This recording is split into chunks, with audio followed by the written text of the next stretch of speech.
Assalamualaikum warahmatullahi wabarakatuh. Perkenalkan kami dari kelompok 7 yang beranggotakan Rizka Rahmawati, Desilvia Putri Utami, dan Ayu Lintang Lestari.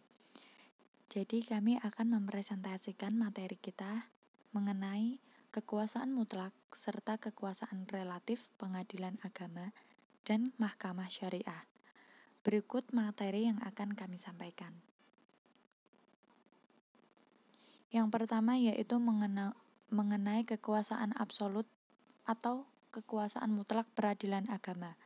Artinya, kekuasaan pengadilan agama yang berhubungan dengan jenis perkara atau jenis pengadilan atau tingkatan pengadilan dalam perbedaannya dengan jenis perkara atau jenis pengadilan atau tingkatan pengadilan.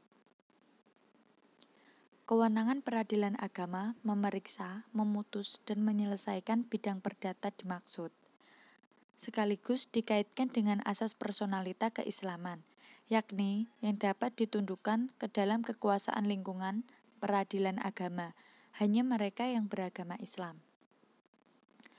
Selanjutnya, yaitu mengenai kekuasaan relatif peradilan agama. Kekuasaan relatif peradilan agama. Kekuasaan relatif berhubungan dengan daerah hukum suatu pengadilan, baik pengadilan tingkat pertama maupun pengadilan tingkat banding, yang artinya cakupan dan batasan kekuasaan relatif pengadilan ialah meliputi daerah hukumnya berdasarkan peraturan perundang-undangan.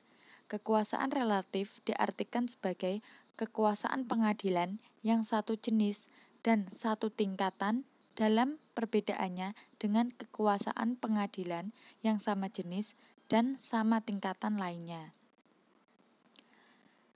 Yang selanjutnya yaitu mengenai kekuasaan mutlak mahkamah syariah. Artinya, kekuasaan mutlak mahkamah syariah yang berhubungan dengan jenis perkara atau jenis pengadilan atau tingkatan pengadilan dalam perbedaannya dengan jenis perkara atau jenis pengadilan atau tingkatan pengadilan. Jadi, pengadilan agama berkuasa atas perkara perkawinan bagi mereka yang beragama Islam, sedangkan bagi yang selain Islam menjadi kekuasaan peradilan umum. Pengadilan agamalah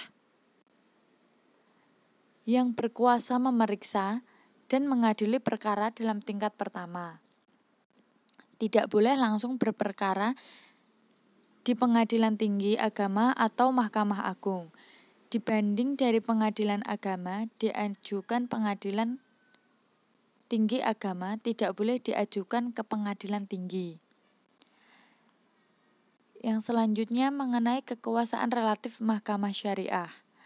Kekuasaan relatif berhubungan dengan daerah hukum suatu pengadilan, mahkamah syariah, baik dalam tingkatan pertama maupun pengadilan tingkat banding, yang artinya cakupan dan batasan kekuasaan relatif pengadilan ialah meliputi daerah hukumnya berdasarkan peraturan perundang-undangan. Kekuasaan relatif diartikan sebagai kekuasaan pengadilan yang satu jenis dan satu tingkatan dalam perbedaannya dengan kekuasaan pengadilan yang sama jenis dan sama tingkatan lainnya.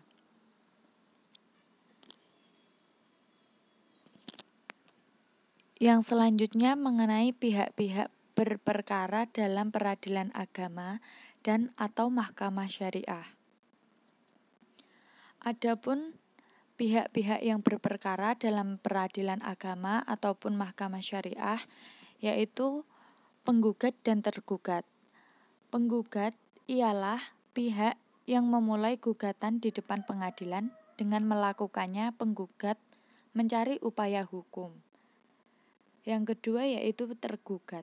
Tergugat adalah orang atau pihak yang tidak berkepentingan langsung dalam perkara tersebut, akan tetapi ada sangkut pautnya dengan pihak atau objek perkara yang bersangkutan. Tergugat bisa perorangan atau beberapa orang. Perkara perdata yang terdiri dari dua pihak yaitu dengan adanya penggugat dan tergugat yang mana saling berlawanan disebut dengan peradilan sungguhan. Dalam hal ini, maka produk hukum adalah putusan. Sekian materi presentasi yang bisa kami sampaikan, kurang lebihnya mohon maaf.